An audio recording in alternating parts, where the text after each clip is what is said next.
Su sustancia está hecha de evocación, recuerdo, rememoración y de lo que toma del porvenir. Porque es una parte fundamental de nuestra identidad. Somos nuestra memoria. El programa de Lina que nos lleva de viva voz con los especialistas. Muy buenos días, esto es Radio INA. Me encuentro en la conducción, José Luis Vera. La Secretaría de Cultura y el Instituto Nacional de Antropología e Historia los invitan a acompañarnos en la emisión de la serie Somos Nuestra Memoria. Contamos con la presencia de la doctora Florence Rosenberg. Me es grato dirigirme a usted para hablar en esta ocasión del tema Género y Antropología, el ocaso de la diosa. Bienvenida, Florence, a estos micrófonos de Radio INA. Yo estoy muy emocionada por estar aquí. Agradezco a Lina y a ti personalmente que me hayas hecho esta amable invitación. Yo creo que estas cosas son importantísimas. Y el tema es importante, entonces pues vamos para allá. Me gustaría casi empezar desde el principio, ¿no? Hoy en la actualidad se habla mucho de la necesidad de incluir el criterio de género, el enfoque de género. También cuando se habla de políticas públicas se habla de que es importante incluir enfoques de género. Y es también común, digamos, lugar común que se diga que la sociedad occidental está basada en valores heteronormativos, androcéntricos, patriarcales, en fin. Y sobre esto es que quiero justamente que platiquemos y que nos platiques, Florence, sobre este tema que has ido desarrollando. Y hace algunos años publicaste este libro, El ocaso de la diosa, incesto, género y parentesco, con la doctora Estela Troya, colega también. Y en el libro una frase llamó mucho mi atención. Hablabas de la imposibilidad de la existencia de una sociedad humana sin género, ¿no? ¿Por qué? A ver, tengo que empezar explicando cómo surgió este libro. Porque nuestra pregunta fundamental fue acerca del incesto. No nos convencía lo que había escrito Freud, lo que había escrito Lévi-Strauss en función del incesto, y queríamos averiguar mejor qué es lo que estaba pasando y por qué se daba esta situación humana fundamentalmente, ¿no? Encontramos que la prohibición del incesto se refiere únicamente a las alternativas posibles en relación al matrimonio, no a las posibilidades del intercambio sexual. Ajá. Eso fue como la primera llamadita que encontramos, que no se aclaraba esta cuestión fundamentalmente. Y claro, esto nos llevó a preguntarnos si habían habido sociedades que no pretendían saber acerca del género. Obviamente todas las sociedades han tenido sexualidad y sexo, ¿no? ¿Y por qué la sociedad humana no podría haberse pensado sin género? Aunque los géneros sean cambiantes de sociedad. Por supuesto, ¿no? Claro. Se habla de género, pero también de géneros, ¿no? Claro. En ese sentido. Porque el género es la construcción simbólica de la diferencia sexual. Esto es. Eso sí lo teníamos bien clarito. Y llegamos a la conclusión de que en la prehistoria humana, parte de esta cuestión de llegar a la cultura incluía esta diferencia sexual, y que ningún ser pensante que ya tuviera un poquito de cultura estaba ciego como para darse cuenta que había diferencias sexuales naturales en todos nosotros. Y entonces de ahí diferencias surge sexuales, dirías, de físicas, biológicas. Lo que los antropólogos físicos llamamos el dimorfismo sexual. El dimorfismo sexual o como quieras, estas diferencias fenotípicas del cuerpo humano, que necesariamente tenían que haber tenido alguna idea de qué era esta diferencia, ¿sí? Y esta idea es la formación del género. Entonces, por eso no pensamos que podrían haber habido después en el género sapiens, en el Homo sapiens, sociedades sin género. No, todas las sociedades construyen sus géneros. Bien, poco a poco iremos explorando el tema, que ya se ve que es vasto. Comentaste sobre el incesto, sobre una preocupación central en el inicio de esta reflexión. Y quería preguntarte qué papel juega como eje reflexivo que da sentido a esta búsqueda de las identidades sexogenéricas. Mira, sigo con el incesto porque esa fue la primera discusión que nos invitó a fundamentar nuestra investigación.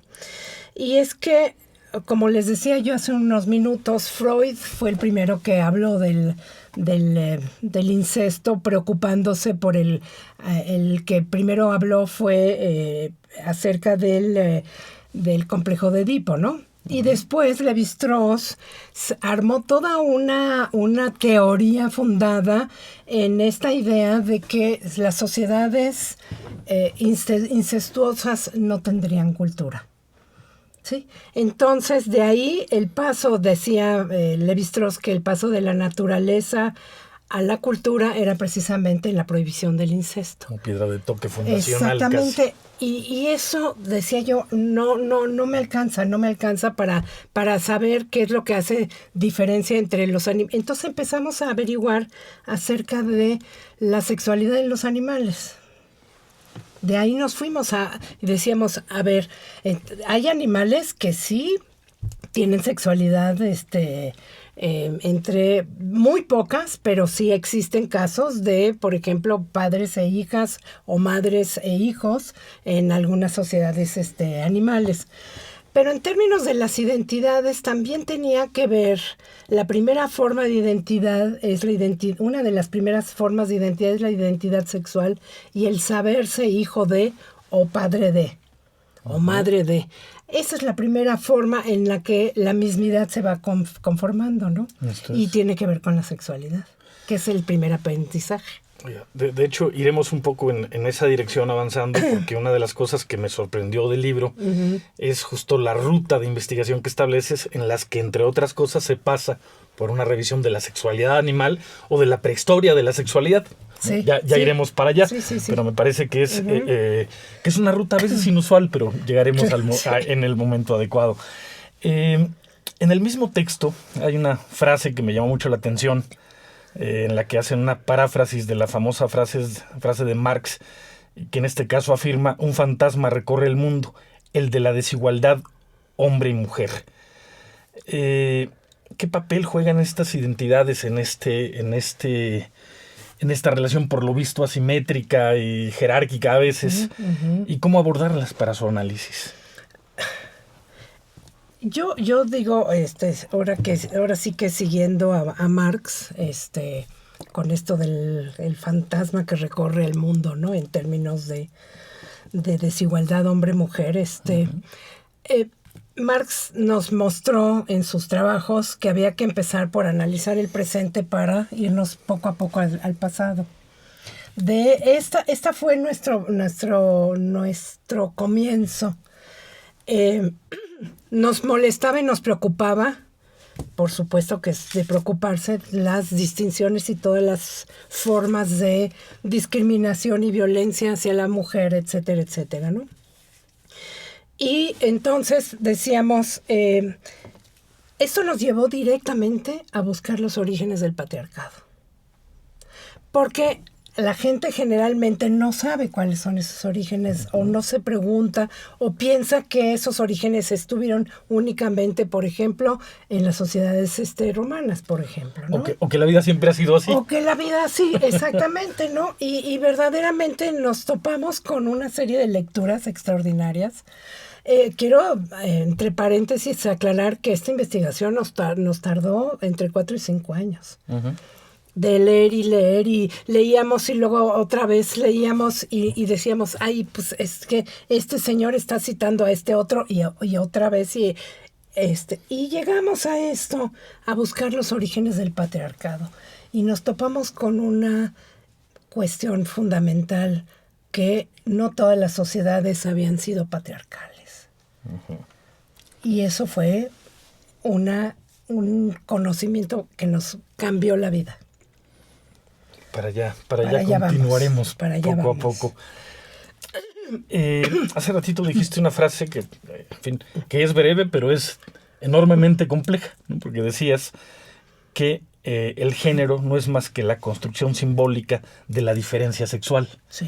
En ese sentido, ¿cómo se da ese proceso de construcción simbólica de un atributo físico?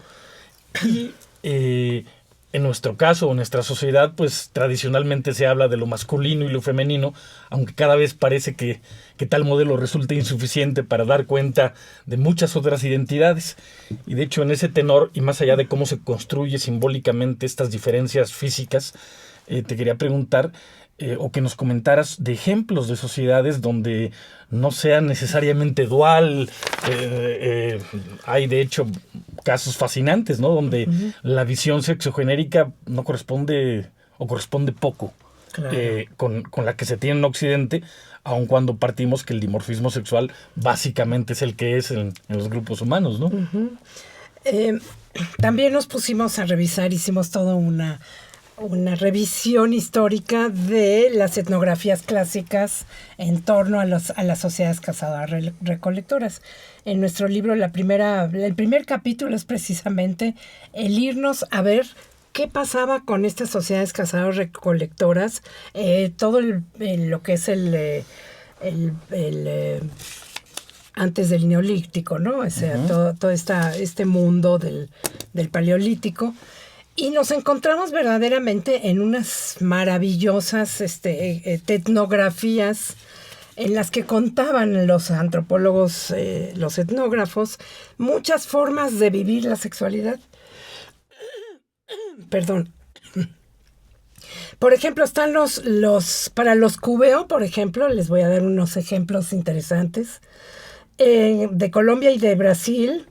La iniciación, por ejemplo, oficial de la vida sexual de los varones requiere que el muchacho tenga relaciones sexuales primero con su madre. ¡Ay, qué escándalo!, ¿no? Sería un horror escandaloso pensar que la sexualidad y la conformación de las mujeres y de los hombres serían así. Pero esta es una forma de conformación de identidad sexual ¿Y también. son cazadores-recolectores? Sí, sí. Los cubeo. Otro caso que me parece interesante son los tutsis, los mal llamados porque son hutusis de Ruanda y de Burundi. Cuando el novio en la primera noche, por ejemplo, en la primera noche de su matrimonio, tiene algún problema de impotencia, la mamá es el que lo salva teniendo relaciones sexuales con la madre, ¿sí? ¿Qué nos estaban diciendo esta información? Que el incesto existe en muchos lugares. En México, por ejemplo, también existe muchísimo. En diferentes sociedades. La discusión de que si es bueno o malo, esto ya va más allá de lo que investigamos. Ajá. ¿Sí? Aquí presentamos únicamente los casos de diferentes sociedades. No juzgamos porque a eso no nos dedicamos, ¿sí? Después, Abraham y Sara, los bíblicos, medio hermanos, hijos del mismo padre, pero de madres diferentes, por ejemplo, ¿no? Los comanches no tienen ninguna idea acerca del incesto, por ejemplo. Los famosos comanches no lo consideran ni crimen ni pecado, ¿no? Entonces, no sé si respondí a tu pregunta, José Luis, Sí. porque la conformación o la construcción de las identidades, por lo menos en Occidente, están muy restringidas de las identidades sexuales. Tú ya sabes qué es lo que tiene que hacer una mujer y qué es lo que tiene que hacer un hombre para ser hombre o llamarse hombre. Sí, y están muy está restringidas. Normado y... Exactamente. Y en cambio, los inuit, por ejemplo, encontramos que los niños, la idea de la crianza de los hijos de los inuit son precisamente que ellos ya dicen que ellos vienen con su alma y que los padres no los educan, sino que los guían nada más. Esto es... Distinto con... Sí, incluso ¿no? en México se ha hablado mucho del papel y de la cualidad sexogenérica de los mushes en Oaxaca, por ejemplo, ¿no? Claro, donde tampoco sí. es necesariamente dual. No, hay 6 sexogéneros, Muchos ¿no? matices, sí, ¿no? Muchos matices, sí. Entonces, bueno, la biología parece estar en la base de la discusión, pero este problema, por supuesto, no se reduce a un problema biológico, ¿no? Justo dices, es el género. el género visto como la construcción social. Exacto. Sobre o basada en Sobre una diferencia física sexual. en ese sí, pero que no es suficiente. Buena parte del libro hablas pues de estos tópicos de lo masculino, de lo femenino, en un contexto a veces como de narraciones míticas que justifican una cierta visión, un cierto orden, una cierta manera de ver y de interactuar con el mundo. En ese sentido, ¿cuál sería el papel de los mitos en esta, Ese es en otro. esta no solo asunción de roles, sino la adscripción misma, ¿no? En la que uno a veces, las identidades a veces se pueden dar por adscripción o por autoasunción, ¿no? Pero al final hay una serie de narraciones que justifican formas de ser y estar en el mundo. ¿Cómo se daría esta relación entre mito y identidad sexogenérica? Ahí también nos metimos a averiguar mitos de origen y fue toda una maravilla el poder entender que los mitos de origen, ¿qué influencia tienen esos mitos de origen? O sea, por ejemplo, ¿qué influencia, preguntándonos, qué influencia tendría el mito de origen de Adán y Eva, ¿no? Sí, que es un mito de origen del origen de la humanidad o de lo humano, ¿no? Y entonces, a partir de esto encontramos que era una de las maneras de explicarse el mundo de Occidente, más que nada de Occidente, que muchas otras sociedades se lo explicaban desde otros mundos, desde otros lugares. Los mitos de origen, por ejemplo, de muchos de los grupos indígenas en este país, están como muy dirigidos hacia este mito de origen de Adán y Eva, ¿no? O sea, aunque algunos de ellos sí tienen algunos mitos de origen, pero generalmente son mitos de origen patriarcal, ¿sí? Es la primera vez en la historia de Homo sapiens que el hombre es dador de vida. Y la propia idea de Eva emergida de la costilla de Adán, ¿no? Exactamente, los Lilith, hombres ¿no? pariendo, los hombres dando vida, los hombres como generadores de vida. Entonces decíamos, ¿pero qué es esto? ¿Por qué? ¿Será que todas las culturas dicen eso? Y qué choqueante y qué maravilloso poder encontrar a otras culturas con unos mitos de origen maravillosos, que ya después que ahora podemos abordar y que, ¿no? claro, en el contexto de la antropología, pues yo creo que una categoría central es esta idea de que la diversidad enriquece, ¿no? Que no hay una sola forma de ver ni una sola forma de estar en el mundo, sí. Y que el encontrar esas diferentes formas pues nos muestran nuestra propia plasticidad como especie. Y a veces nos muestran también ciertas cuestiones crudas de la forma como nos relacionamos, ¿no? A partir de ello y a partir de la lectura del texto, cuando hablabas de los mitos de origen,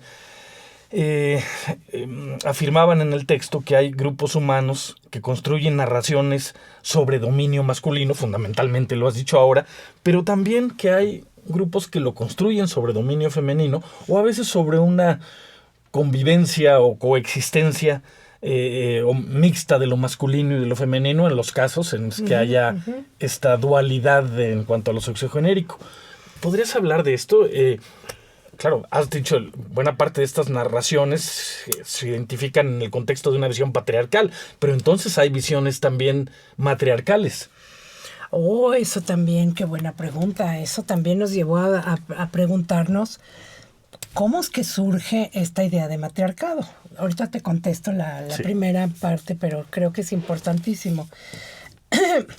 Nos fuimos a Bachofen, que fue el primer antropólogo del siglo XIX que habló sobre Das Materich, que Bachofen era un abogado, como muchos de los primeros antropólogos del siglo XIX, y inventó el concepto de matriarcado. Él es el que lo inventó. ¿De qué época estamos hablando más? 1870 y tantos por ahí. Esto es. Más o menos. Igual me equivoco, eso es más o menos, pero en fin, en la segunda mitad del siglo XIX, no importa. Pero la cosa es que mucha gente pensó, y luego vamos a abundar al rato un poco más, en que las sociedades que no eran patriarcales eran matriarcales, en las que la mujer tenía el mismo poder de lo que ha tenido el patriarcado. Y nos dimos cuenta que también ese era otro mito. ¿sí? Que el matriarcado como tal no busca, o sea, que las mujeres al tener era un tipo de poder, pero que era compartido con los varones, ¿sí? Que nunca hubo estas formas de dominación en las sociedades de la diosa, de las que posteriormente voy a hablar, ¿no? Sí. En estas sociedades de la diosa, evidentemente, era un poder compartido.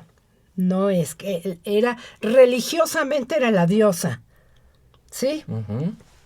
Pero no en las formas de poder. El poder era compartido, porque imagínate cómo era posible, y tú como antropólogo físico que bien sabes sobre la evolución, evidentemente esta idea de que los hombres iban a cazar y traían el mamut jalando a la cueva, cosa que es una barbaridad, ¿sí? Sí, las mujeres en la recolección. Exactamente, y ellas así picoteando y buscando lagartijas y cosas de esas. No, las mujeres también participaban en la caza. ¿Y por qué entonces una narrativa mítica del matriarcado? Es decir, si los mitos son formas de justificar un orden social o una forma de ver el mundo, en el caso del patriarcado, pues justificarían ese orden social de dominación. Ajá. Pero, ¿y en el caso del matriarcado, cuál sería la función? Pero es que, fíjate, esto es un proceso que se da en, ¿qué serán? Miles de años. O sea, fue un proceso de la evolución cultural que fue precisamente como se le fue quitando o fue surgiendo el patriarcado, del que también voy a hablar al rato. Fue surgiendo precisamente porque surgieron los dioses y las diosas junto en los matrimonios.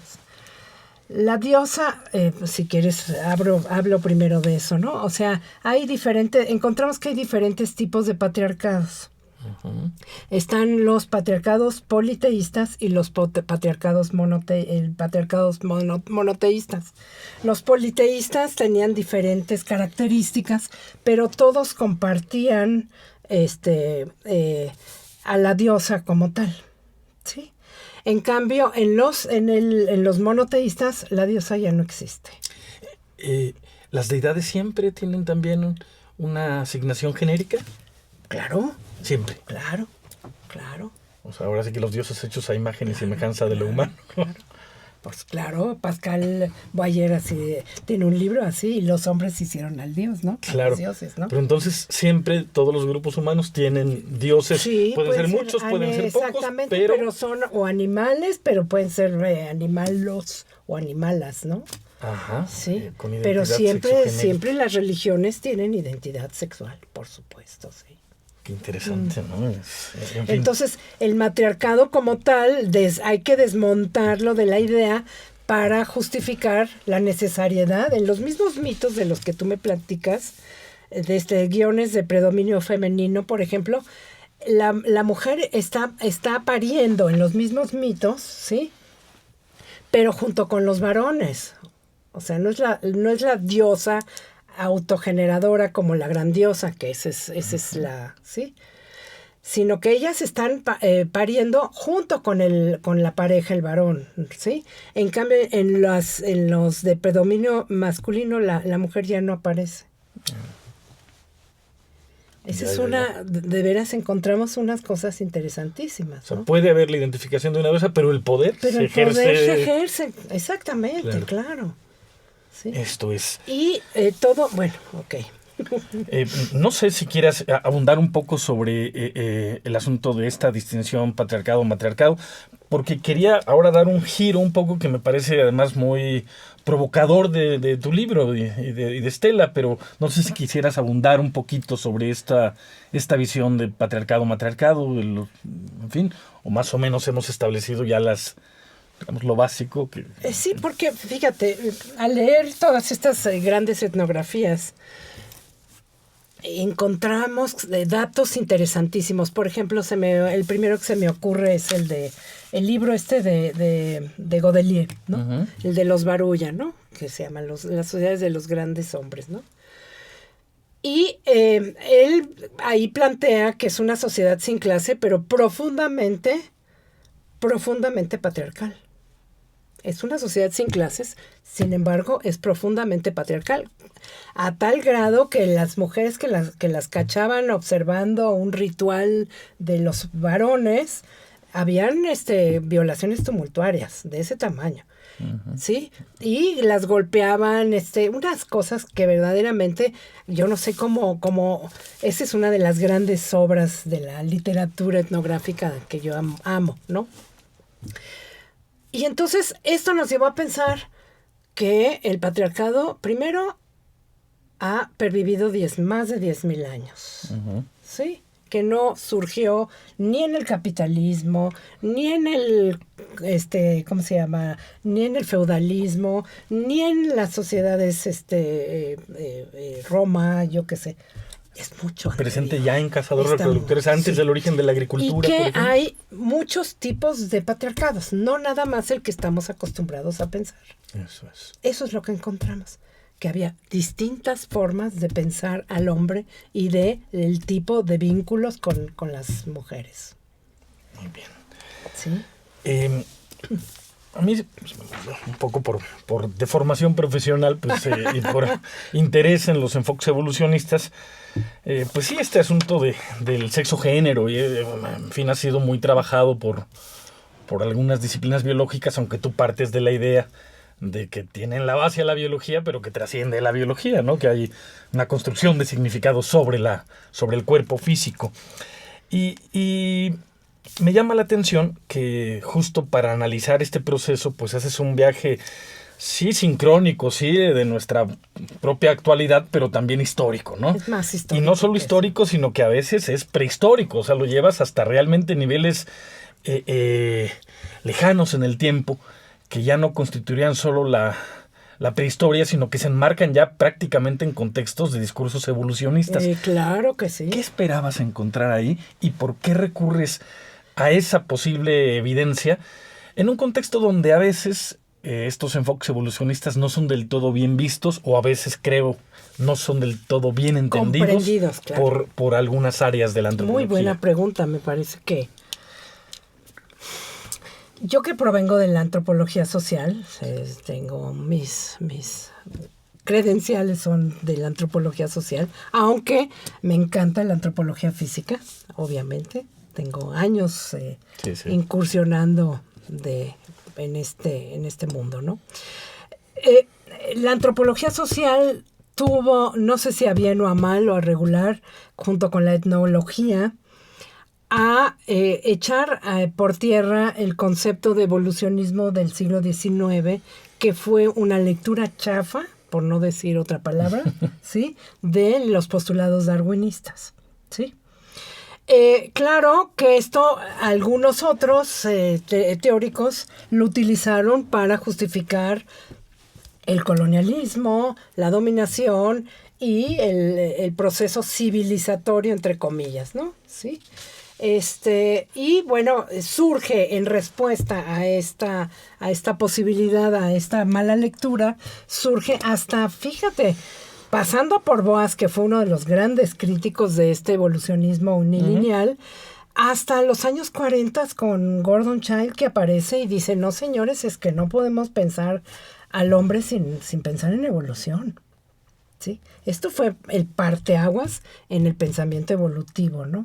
Sí. Y de ahí me invitaste alguna vez a escribir un artículo en Diario Campo, en el que justifico la necesidad de recuperar el concepto o toda la discusión evolutiva para entender mejor, o sea, no es que salimos de los árboles ni somos pero es una mala lectura que se ha hecho y que se sigue reproduciendo todos los días hoy y que hay que desmitificar otro mito suficiente para justificar al hombre como el fuerte y la mujer como la débil. Aunque justamente, ¿sí? Flores, me parece también interesante que a veces estos discursos evolucionistas a veces también no son capaces de escapar de ciertas visiones míticas. Es decir, claro, sí. Cuando uno va y digamos, aborda el problema de la evolución humana, hay ciertas figuras que emergen, ¿no?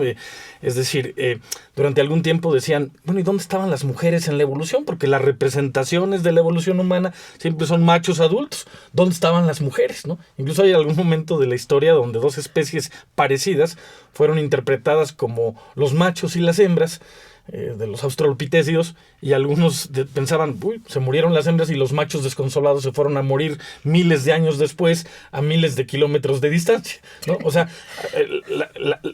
aun cuando venía de un discurso naturalista, había de alguna forma desde esta visión naturalista y de ciencia dura un intento por reforzar ciertas cosas. Sí. Y estoy pensando, por ejemplo, esto ha ido cambiando un poco y en efecto se ha buscado cuál es el papel de las mujeres en este proceso y bueno, que evidentemente excedía lo meramente reproductivo, en fin.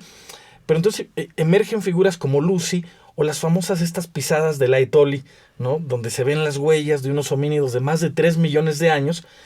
Y claro, la gente tiende a reproducir a partir de esa imagen una especie de visión de una familia, un macho adulto, una mujer adulta, un crío que va pisando. No sabemos si eran machos, hembras y si hay un crío, pero las huellas parecen o son interpretadas muchas veces gráficamente en los museos y en los libros como un grupo familiar. Y entonces eso parece validar la idea de que hay una forma de familia, que hay un género desde el pasado evolutivo. ¿Qué piensas de estos peligros, a veces en efecto, de estas visiones naturalizantes? También eso nos metimos un poco a revisar, empezando por el concepto de familia, ¿no? Uh-huh. Es prácticamente...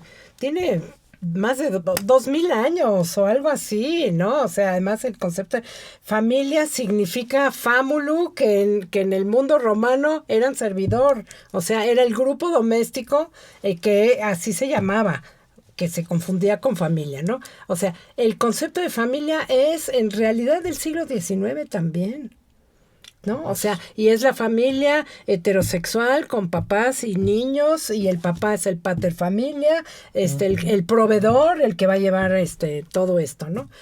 Pero ¿cómo pensar en sociedades cazadoras recolectoras en bandas, ¿no? Que eran máximo 150 personas que andaban por aquí, por allá, que se encontraban a otro grupo y unos se iban por acá y el otro se quedaban con este grupo y otro señor decía, yo aquí quiero quedarme con estos, etcétera. ¿Cómo pensar en familia? Es imposible. O sea, ¿por qué imponer el concepto de familia, no? Claro, claro. Sí, y la sexualidad, por ejemplo, encontramos muchos datos para pensar en la sexualidad del Paleolítico superior, que era una sexualidad fundamentalmente libre, ¿no?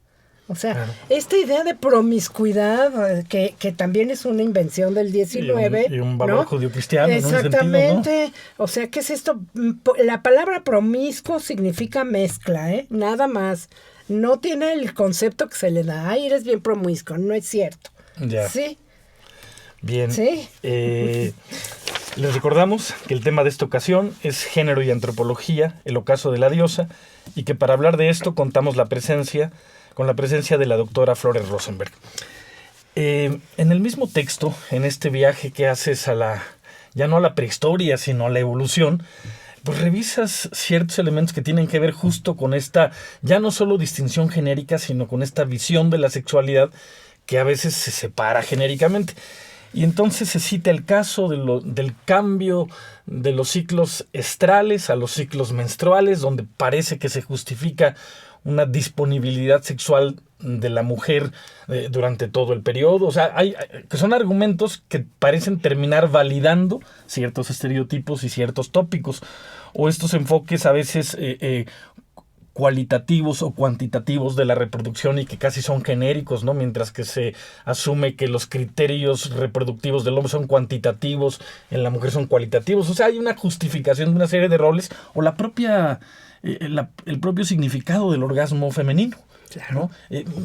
No sé si pudieras abundar un poquito en esta idea de cómo estos estudios a veces validan ciertas visiones de la sexualidad humana que, en fin, que tampoco escapamos de prejuicios en ese escenario? El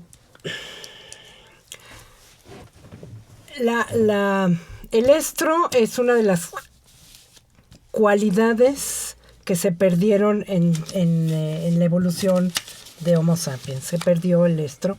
¿Qué es? El estro es el celo, el famoso celo, así se llama en términos muy elegantes, ¿no? El estro. El celo como los animales, para su reproducción, tiene el estro es como la medida de la sexualidad, ¿no? Es decir, una gata o una perrita entran en celo y el señor perro ya sabe que va a tener posibilidad de aceptación sexual, ¿no? Cuando surge este cambio en la evolución de las mujeres, eso es un cambio que poco se ha hablado también. O sea, se habla poco de la sexualidad. Y cuando se habla de sexualidad, dicen, no, es como si la mujer hubiera nacido sin el estro, pues. ¿No? Como algo dado por, no sé por qué, por los dioses o por no sé quién, pero fue un proceso muy, muy largo evolutivamente como para que el cuerpo de la mujer deviniera en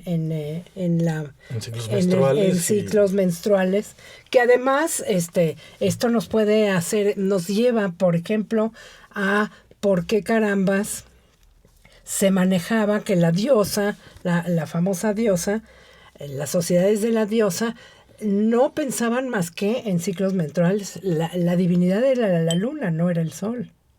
Mira. Y era la luna y era la oscuridad. Y al revés encontramos que las sociedades del sol son las sociedades de los hombres. Mira. ¿Sí? Interesante. Interesantísimo. Sí. Claro, llegas a un punto donde la narrativa necesariamente cambia porque nos convertimos en animales culturales, ¿no? Y ahí la cultura y la significación de la biología juegan otra liga, pues, ¿no? Y yo creo que has abundado suficientemente en ello. En la reflexión, cuando me acerqué al libro, de momento encuentro una triada que llamó mi atención y hablas de individuo, sociedad y especie.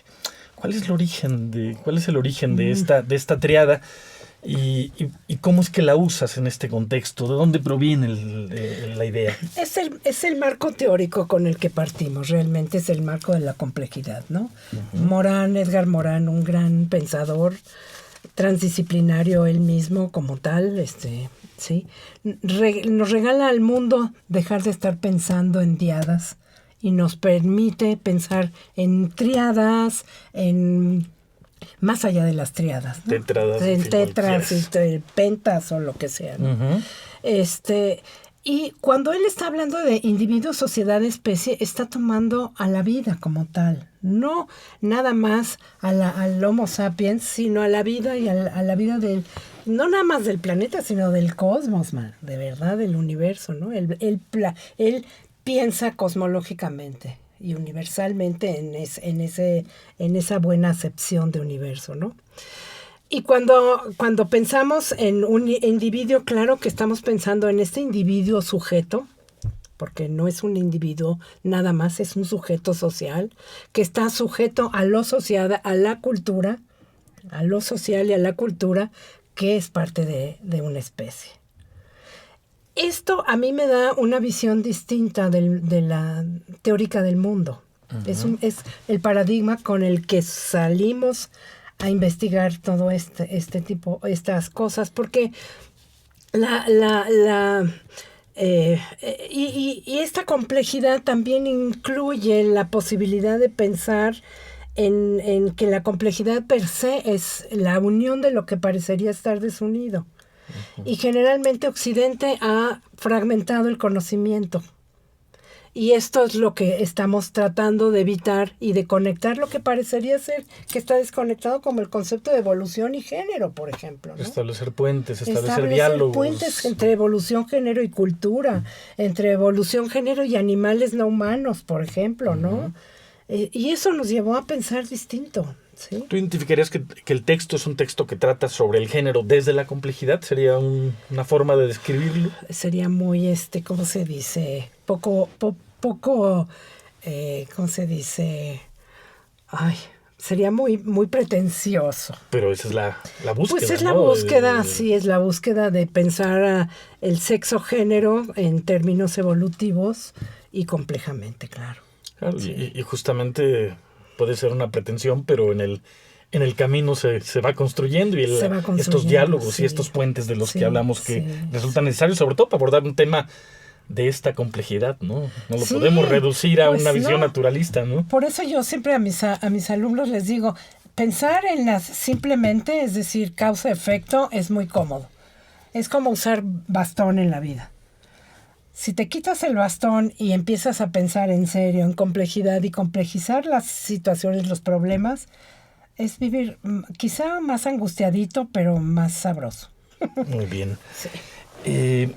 Quisiera derivar un poquito la charla a un tópico también de la prehistoria y que tiene que ver con estas visiones de las diosas, de lo femenino, de los matriarcados, de los patriarcados, y son las famosas Venus primigenias, ¿no?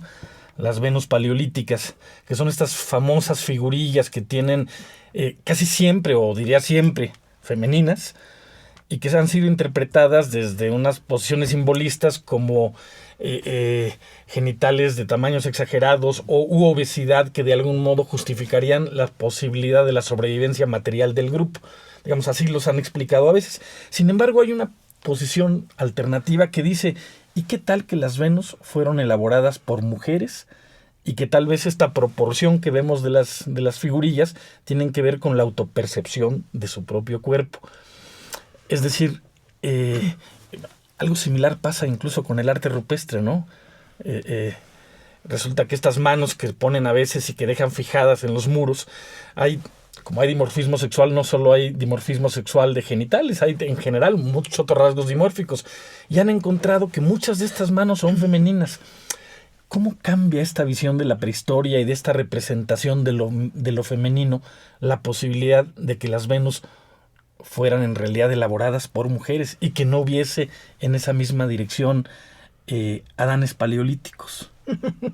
Ay, buena pregunta. Es un tema polémico, pero es... Sí, pero yo creo que el hecho de que las hayan construido mujeres o hombres no cambia en mucho porque esas sociedades eran sociedades igualitarias. No sé si a lo que voy. En esos términos no me importaría que fueran las mujeres en un gremio sentadas junto en un campamento con su arcilla formando a estas muñecas preciosuras o Venus o sí. La cuestión es qué tipo de sociedad estaba en ese momento, que las sociedades de la diosa fueron sociedades que duraron, no se ponen de acuerdo, entre 20 y 50,000 años. Uh-huh. O sea que fue un periodo muy, muy largo en el que la diosa era la que el pensamiento de estas sociedades estaba en función de la diosa. ¿Por qué? Pues porque era la mujer la que reproducía. Y en esa dirección, la existencia de estas representaciones constantes del cuerpo femenino no tendrían que ver con esta visión de una figura, de una deidad femenina. ¿No sería un elemento que avalaría su existencia? Por eso se han leído como representaciones de la diosa. Ajá. Y entonces encontramos que hay muchísimas representaciones de la diosa, o sea, hasta al principio del Neolítico. Uh-huh. En el Neolítico, cuando empiezan a surgir los patriarcados, ya no aparecen diosas. Aparecen diosas junto con dioses. Y hay intentos de caracterización de sociedades basadas en esta presencia femenina como deidad. ¿Cuál sería, digamos, la diferencia? Tú dices, una cosa es la representación de los dioses y otra cosa es el poder, ¿no? Uh-huh, uh-huh. Pero en estas sociedades donde hay deidades femeninas, además de la propia noción de deidad femenina, ¿qué las diferenciaría respecto de las sociedades patriarcales? Como te decía, son sociedades definitivamente cazadores-recolectoras, en las que no hay ni parentesco hay. ¿Cómo es eso? Obviamente que no hay ni parentesco ni familia, como habíamos dicho hace un rato, ¿sí? O al menos no como... Parentesco, el parentesco surge, y eso es lo que no sé si lo pusimos aquí o lo puse en algún otro lado. Uh-huh. El parentesco surge para el control de la sexualidad de la mujer, nada más. ¿Puedes abundar en ello? Ese nada más abre la puerta a una reflexión interesantísima. Sí, porque no quiere decir que no habían parientes, pero las estructuras, así como las describen todos los antropólogos desde el siglo XIX hasta el mundo actual, se funda, no como decía Lévi-Strauss, para el intercambio de las mujeres. Ese es otro boleto del que no voy a entrarle ahorita, porque eso también encontramos que es una manipulación muy importante que ha estado muy criticado en realidad, ¿sí? Uh-huh. Pero que en realidad lo que les importaba a los primeros grupos fundados en el patriarcado es la sexualidad de la mujer. Y de ahí empiezan a surgir los parentescos con diosas, dioses, etcétera, etcétera. Tú eres el hijo y tú te vas a... ojo, empecé esta plática haciendo distinción entre la práctica del incesto como sexualidad uh-huh. y la permisión de casarse en matrimonio entre padres e hijos, que no es lo mismo. Y nunca se aclara, generalmente se confunden. En muchas sociedades habían permiso de que se casaran hermanos, por ejemplo, en el caso de los egipcios, ¿sí? Los faraones se casaban generalmente entre hermanos para mantener el poder, ¿sí? Incluso todos los reyes y reinas de Europa en los siglos anteriores al 20, pues. Pero en realidad el parentesco, una de las cosas un hallazgo que encontramos fue ese, ¿no? De que estas sociedades no tenían parentesco como tal, no había la función del parentesco en estas sociedades que tenían una libertad sexual, ¿no? Ya. Oye, Florence, hemos venido hablando de la distinción de géneros en los grupos humanos, que no es una, que en fin hay todo un proceso histórico y evolutivo que permite entender a la diversidad como un elemento central. Hemos hablado del sexo de los dioses, que es también, como tema, es fascinante, pero también atribuimos características de género a la naturaleza, ¿no? Y varias veces has dicho el sol como elemento masculino, la luna como elemento femenino. Sin embargo, no sé, alguna vez leí un trabajo sobre ciertas sociedades de la Sierra Norte de Puebla, donde hay una alta incidencia de labio leporino y paladar hendido, que es visto como un elemento causado porque la mujer ve a la luna, pero la luna en su cultura es masculino, y entonces simbólicamente copula con el luna. O en el mismo alemán, que el sol es femenino y la luna es masculino. ¿Cómo pensar en esta visión de géneros atribuidos a la naturaleza y que no siempre coinciden, además? Claro. Es interesante la pregunta que me haces, porque si no hubiera sido porque decidimos cortarle, porque este libro... El libro continuaría todavía en podría elaboración. estar exactamente con muchas más culturas. Este libro habla de Eurasia específicamente. Sí. Ojo, eso es importantísimo, porque claro que las sociedades indígenas en América pues tienen otras cualidades y otras cuestiones culturales que aplica a lo que tú a lo que tú estás diciendo, pero en estas sociedades euroasiáticas en las que los hombres en las que surge el pastoralismo, que es el preámbulo para los monoteísmos, por ejemplo. Uh-huh. ¿Sí? Esa era mi siguiente pregunta, pero ahora te la planteo, pues sí. Pero adelante.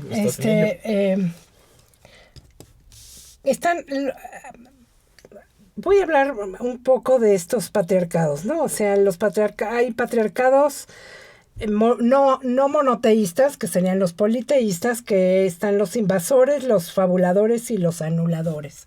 Los primeros, que son los invasores, son estos que invadieron del norte de Europa a toda Eurasia. Y eran los señores de la lanza, eran los señores de la flecha, eran los señores del poder y eran los señores del sol. ¿Sí? Y eran los que hoy conocemos como los famosos vikingos, que salieron del norte. Y llegaron a toda esta región a imponer su rollo. Claro, su Que cultura, era su forma. los dioses de la montaña, el Thor famoso, ¿no? O sea, todos esos dioses. Esos son los invasores. Los fabuladores, que son los... fabulan que los hombres tuvieron que hurtarle a las mujeres el poder porque no podían con él. O sea, no sabían cómo hacerle. Entonces fueron los fabuladores, y los anuladores son los que de plano el ser supremo es un ser supremo o un animal supremo, y las mujeres ni aparecen, ¿no?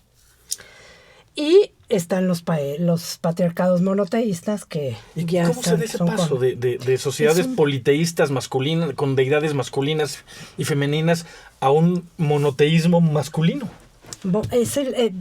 Nos metimos a estudiar los principios del Neolítico. Ahí es donde surge. ¿Hablabas del pastoreo? Los pastores, o sea, los pastores fueron de los primeros. O sea, no es casual que el mito de Abraham era pastor, ¿no? Y es el papi del monoteísmo, ¿no? La pregunta de cuáles son las consecuencias de ese tránsito, de ese paso, pues son amplísimas, ¿no? Pastores, pero también a la vez el Neolítico te habla precisamente del surgimiento también de las ciudades. Ya estás en otro plano, ya estás en formas de poder y previo al 10.000, del 10.000 más o menos, al 10.000, que surge la agricultura, que hemos visto en los últimos estudios e investigaciones que, así como fue muy maravillosa, también tuvo sus desgracias, ¿no? El surgimiento, que tiene que ver con el fin del nomadismo, ¿no? Como tal, el sedentarismo. Un poco leyendo el libro, encontraba al final una reflexión a propósito de estas construcciones sociales sobre las diferencias sexuales, el género como categoría articulatoria de muchas cosas, ¿no? Que en realidad engloba. Y hay una reflexión un poco de hacia dónde va esta sociedad en esa dirección. Y te quería preguntar hacia dónde vamos en esta línea y hacia dónde deberíamos ir. ¿Qué opinas?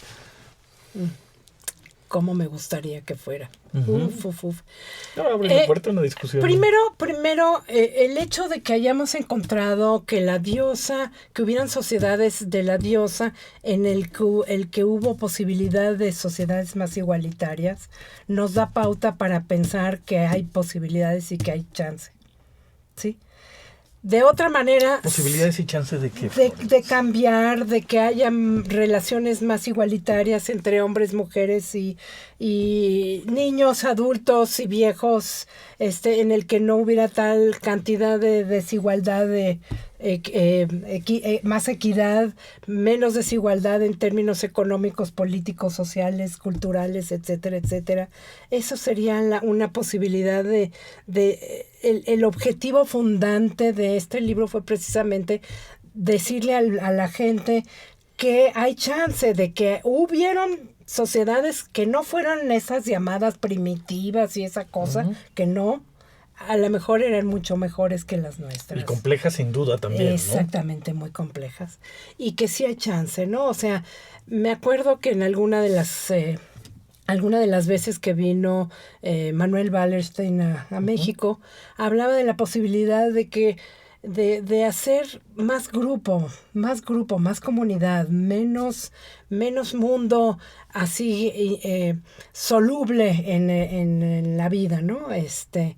Y yo sí creo que hay chance, y depende mucho de este chance, tiene que ver con la educación y el conocimiento y el saber y desmitificar los mitos. Claro. ¿Y sientes que estamos transitando en ese camino, que estamos caminando en esa dirección? Podría ser. Yo sí tengo ahora sí que esperanza, como se dice, pero habrá que ver. Nosotros vamos a juzgar, ¿no?, lo que está pasando en este país, ¿no? Has mencionado todas las diferentes formas como estas categorías se han articulado a lo largo de la historia y uno se pregunta, ¿han existido o existen sociedades más igualitarias? Sí. Sin duda, ¿no? Entonces sí, claro eso que muestra... sí, porque eso es lo que mi papá me decía, ¿no? O sea, siempre ha habido pobreza, claro. ¿En qué marco de pobreza estás hablando, no? Porque ese es justificatorio, ¿no? Como siempre ha habido pobreza, pues no da la casualidad de que Marshall Sahlins hablaba de las sociedades, ¿cómo se llamaba? ¿Cómo les llamaban? Las sociedades, se me fue la palabra. Eran sociedades igualitarias, ¿no? La economía de la sociedad de piedra, así le llamaban, ¿no? Y sí, eran sociedades mucho más de equidad. Sí. Bien. Y no es un sueño, es una posibilidad. Y hay pruebas de que es posible sí. y que ha ocurrido, ¿no? Exactamente. Aunque claro, los mitos tienden a veces a justificar muchas visiones, ¿no? Hace ratito hablábamos del origen del mito judio-cristiano, de lo masculino y lo femenino, con Eva nacida de la costilla de Adán, y luego uno lee pues sobre la figura de Lilith como personaje hecha también de la tierra y del barro, ¿no? Pero que finalmente tiene una relación más igualitaria y que se ha convertido de hecho en el símbolo de muchos movimientos feministas, sí, ¿no? Claro, que es interesantísimo y que claro, en una visión menos difundida probablemente la imagen de Lilith que la de Eva. Pero... por supuesto, claro, menos conocida. Lilith es la que salió del control de la sexualidad. Claro. Precisamente, claro. ¿Sí? De lo que hablábamos hace un rato. Y ya me acordé de la palabra, sociedades de la abundancia. Esto es. Estas sociedades eran sociedades de la abundancia y no acarreaban nada porque no tenía nada que acarrear. ¿Por qué? ¿Para qué cargar? Sí. Habría solo tal vez que aclarar, ¿no?, que cuando hemos estado hablando de mitos fundacionales y del mito, no estamos hablando del mito en sentido coloquial, ¿no? Sino no es que sea necesariamente una falsa conciencia o como ideología, sino como una narración que justifica una forma de ver el mundo, ¿no? Sí. Y lo valida, y bueno, de ahí el peligro de las visiones míticas, ¿no? Muy peligroso, que además son mitos que viven y que ni cuenta nos damos, que están ahí, presentes en nuestro quehacer. Claro. Cotidiano, claro. Sí. ¿Qué te gustaría agregar, Florence? Pues darte las gracias, para mí fue un placer. Y algo que te quede en el tintero sobre el tema, sobre hacia dónde dirigirte ahora. Yo les recomendaría que por favor no piensen en que piensen que Dios, como diría Pepe Rodríguez, que es uno de los libros que nos hicieron mucho ruido, que Dios nació mujer. Uh-huh. Eso es lo que me quiero que se quede, ¿no? Que Dios no nació ese señor ahí, que nació mujer y que fue cambiando de ser mujer a ser pareja y a ser esos dioses castigadores. Y del otro lado los que son muy buena gente, pero también castigan, ¿no? Esto es. Sí. En realidad es siempre poco tiempo para un tema en realidad tan amplio, pero la idea es como establecer los fundamentos de una discusión que resulta siempre muy interesante.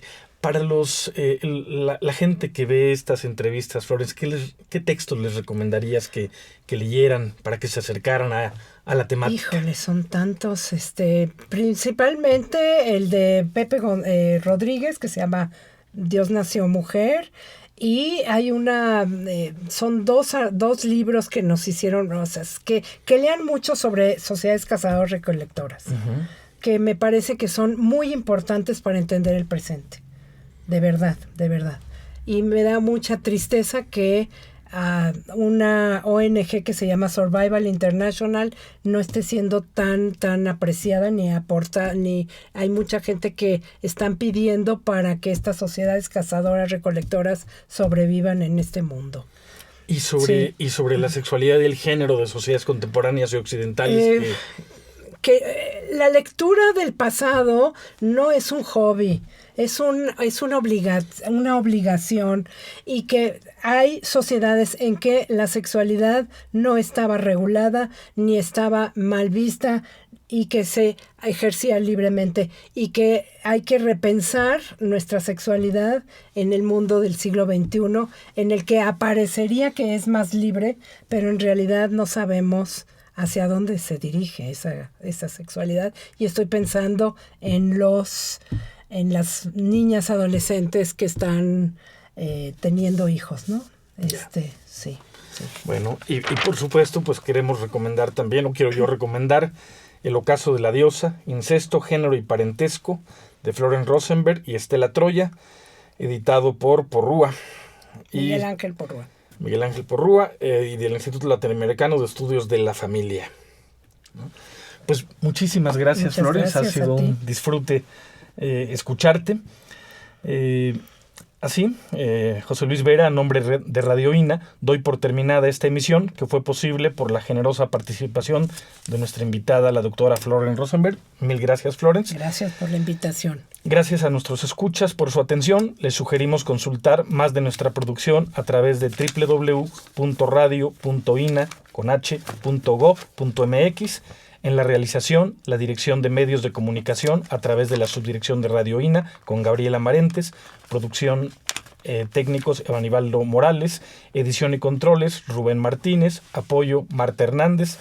Hasta la siguiente. Muchísimas gracias. Gracias a ti.